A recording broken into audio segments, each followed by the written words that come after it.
Good morning, everybody. My name is Ben Verco. This is Jenna Santini, Ben Wolf, and Taekwon Kopp. We are here today to talk about mental health and why so many college students struggle with it. In 2021, the American College Health Association found that 73% of college students, national average, reported moderate to severe psychological distress. Now at Northern, with our survey, we found that the average was a little bit better. The average score that students rated their mental health was 66 out of 100, which is better, but we'd still like to see it improve. 66 is still a little bit low. As you know, mental health is a very broad term that refers to our emotional, social, and psychological well-being. Whether it's stress, anxiety, or depression, we've all been familiar with mental illness at some point in our lives. The National Alliance of Mental Illness defined it as a condition that affects a person's thinking, feeling, or mood. So it kind of can be a lot of different ways that you can be struggling with mental illness. People who struggle with it tend to not seek help for it because they feel like they will be viewed differently or negatively. And as you all know, it's sort of true. We all, tend to view people differently based on their mental illness. There's sort of a stigma about it, which is why we need to break the stigma and get comfortable talking about it. Our goal with this research was to understand what factors affect a student at Northern Michigan University from a lot of different standpoints, and the ones we mainly focused on were financial status and exercise. We took all the data we collected from students here at Northern and looked at how each category affected mental health differently. It was very important for us to understand which of these factors play a part in your overall mental health, because without understanding where these feelings are coming from, there's no way to kind of implement a way to correct them. So I will be talking about a research question, which is what is the reason that such a high percentage of college students struggle with mental health? And our hypothesis for our research question, we have 3 of them. So our first hypothesis is exercise will positively impact a student's mental health. So regular exercise can boost one's mood, meaning it can help by releasing feel-good endorphins and other natural brain chemicals that can enhance your sense of well-being.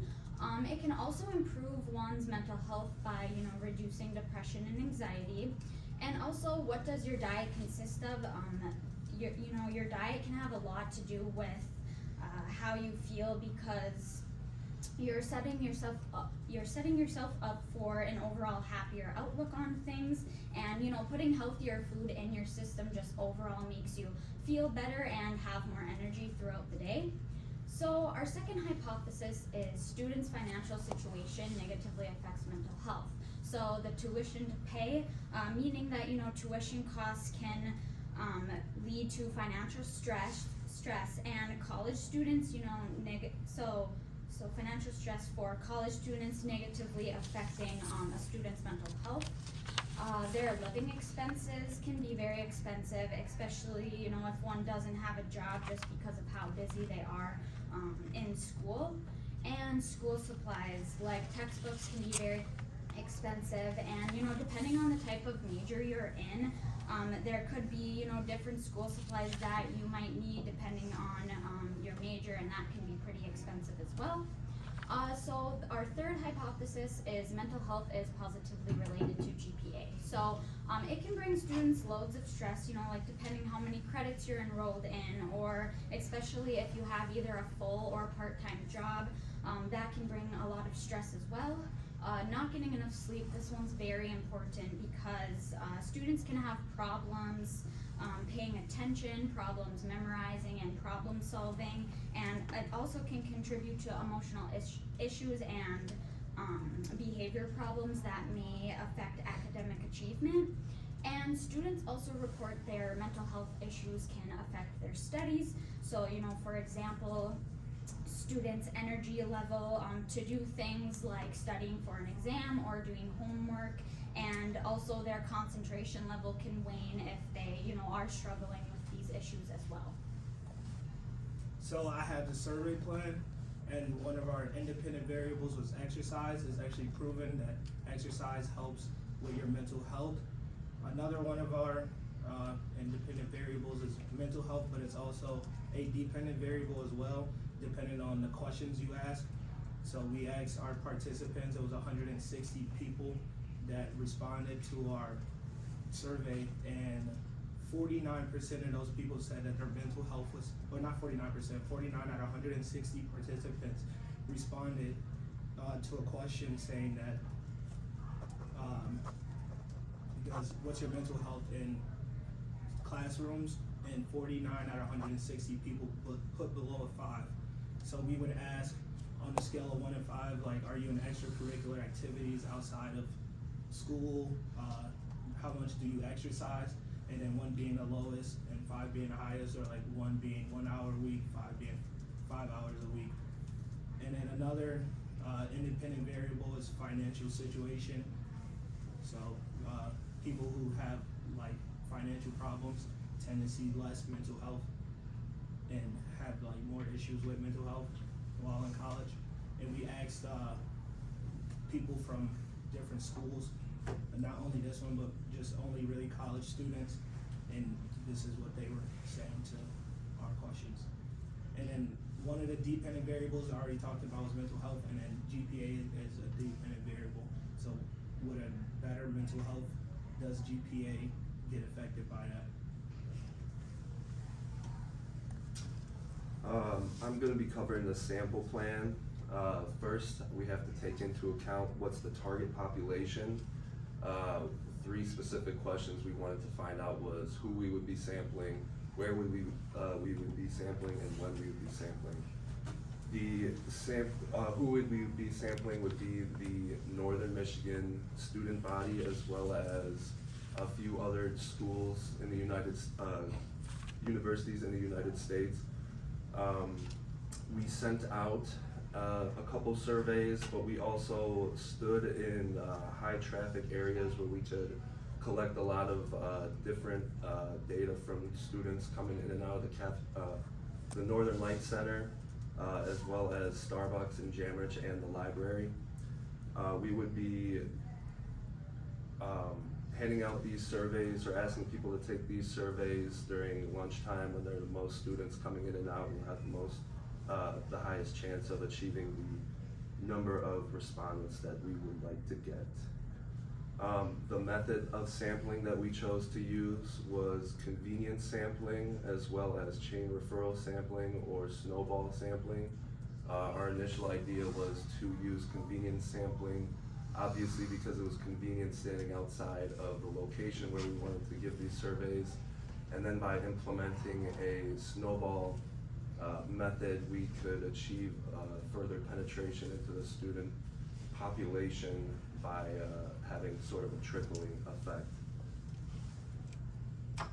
And then one question that we needed to answer during our research was, how can our group obtain validity in our research through sample planning?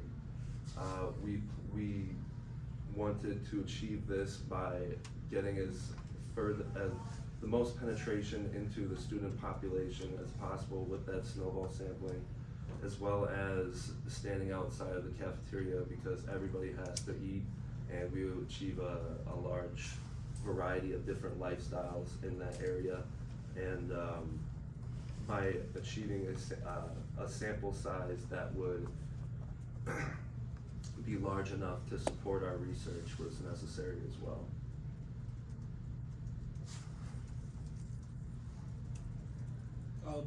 This is the descriptive data. So this is talking about the people that responded to our survey. So 43% of them were male and 56% of them were female. We did different kind of races. We had white people, black people, Latino, Native American, and other people. And then we asked people, what's the relationship status? Are you single or in a relationship? And then age as well.